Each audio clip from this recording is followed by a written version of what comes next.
Get ready for the countdown. 10, 9, 8, 7, 6, 5, 4, 3, 2, 1, 0. It's still real to me, damn it.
Welcome, everybody.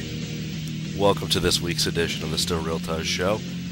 Episode number 118. Look at that, 118 straight weeks of the Still Real Tuz Show for May 17th, 2012. I am one half of the Wrestling Podcast Tag Team Champions of the World. Yes, we hold that title on this show, whether you like it or not. I don't care if you like it.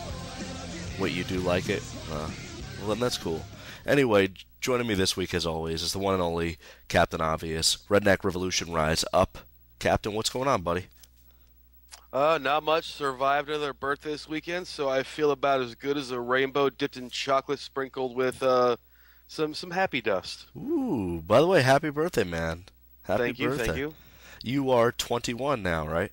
Well, let's see. When I was a kid, anybody when they got past 30 would say they were 29. So Ooh. I say 29 forever. Okay. 29 forever. I like it. So happy 29th birthday to the one and only Captain Obvious. Another year passed, Captain, and another year of wrestling, too, as a wrestling fan. Let me just ask you this. This is sidetrack, but that's what we do on this show. It's the Still Real Tuz Show. What do you think, looking back of your 29 years as a wrestling fan, stands out to you as one of the best wrestling years ever? I know we didn't discuss this before the show and all that stuff, but what immediately comes to mind when I say best wrestling year of your last 29 years of your life? Wow, actually, like I'm horrible at pinpointing certain years. You know, like I have certain memories that stand out, like the late '80s, like around '89, when we had Ric Flair, the Ric Flair Terry Funk rivalry in WCW, along with Ric Flair, Ricky Steamboat, and then at the same time you had all the stuff with like Kurt Hennig, Ted DiBiase were all running strong in WWE. Like I remember those years pretty well, and then 96, 97 when NWO first, the NWO first rise. So 97 probably when the NWO was going strong. I remember that was like a really pinnacle year because not only was I into wrestling, but then a lot of the people who were peripheral fans, had gotten back into wrestling also. So it wasn't like, one of those dirty little secrets you had to hide in the closet like, wrestling is sometimes. Yes, no doubt, man. We all know what that's like, and many fans can attest to that. I, for one, I was just thinking as you were rounding off there, 97, 98 was such a big year for me. And I remember I was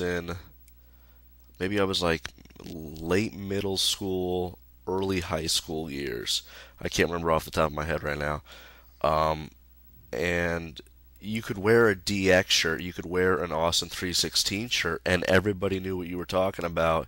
You weren't looked at as maybe some sort of outcast or whatever that may be, but, I remember right around that time, that's why the Attitude Era was so good, and CM Punk mentioned it in that, in his interview shortly after his famous promo around a year ago at this time, was that wrestling was cool then, and one of the things that I noticed this past Monday night on Raw, Captain, is that as much as you and I and all the great fans of this show enjoy professional wrestling, when you look at WWE television right now, and I'm just talking about WWE, I'm not talking about ROH, I'm not even talking about TNA, I'm talking specifically WWE, because let's face facts, unless you are a hardcore wrestling fan, you probably don't know what ROH is. And if you're, maybe if you're kinda into wrestling, or at least know what's going on, you do have some sort of sense of what TNA is. But for the most part, most wrestling fans, most people in America know what WWE is. And Captain, after this past Monday Night on Raw, and I saw a lot of people tweeting this has to be one of the worst Raws heading into a pay-per-view of all time.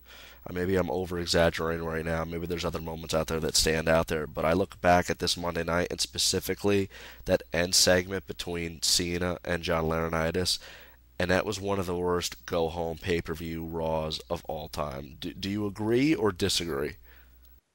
No, I agree. It just came off very, very generic. Like it was just, it was like your cookie cutter, wrestling show. Basically, it's like you have the heel who's maintained this momentum for the last couple of weeks. Then let's go ahead and give the face a little bit of time to kind of even out the rivalry heading into pay-per-view, because for all intents and purposes, people were saying all along, if this match goes down, it's going to happen. It's going to end because of interference or this or this or this. And then it's like, oh, well, let's have this little letter pop up and say that we're not going to have those things. So try to create a little bit of interest in this match, because for all intents and purposes, people had already kind of, ever since this match has been announced, people have kind of just taken a shit on it. Oh, absolutely, man. I'm not the biggest John Cena hater in the world, and I know there's a lot of people that listen to this show that are. I don't know where actually you stand on this, Captain, so I actually would love to hear what you have to say about it. But I'm not a Cena hater, but I understand where people come from when it comes to the Cena hate. And this past segment on Raw is one of those instances where those, Cena haters could come out and go, see, I told you, he is horrible, he sucks, whatever. This is why John Cena should not be leading the company right now.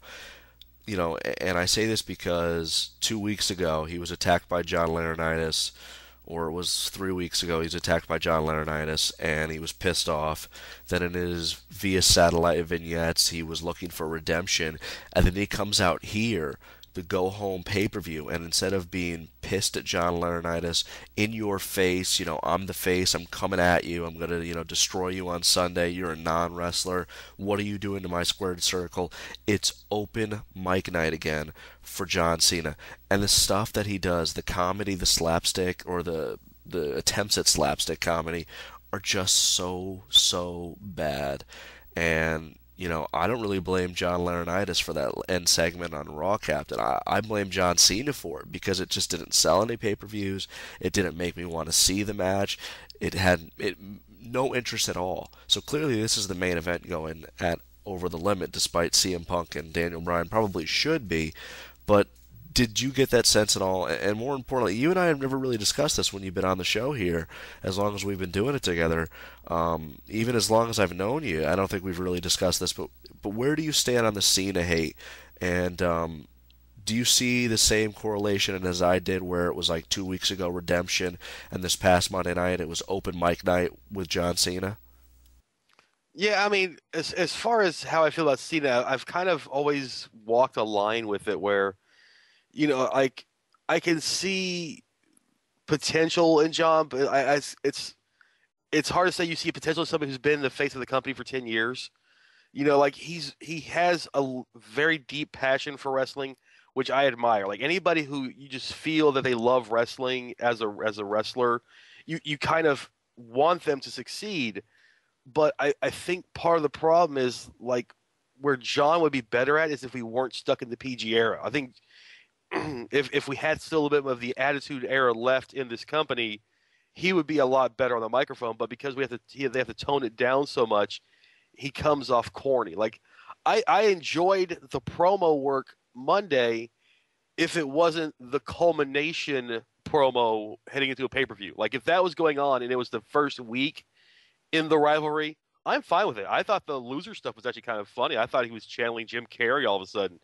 But the fact that, 2 weeks ago he was viciously attacked by this guy, and now he's like being all playful and goofy with him, I thought that was a little bit weird. I thought that should have been a week one promo, not a go home part promo. If you're following what I'm saying there.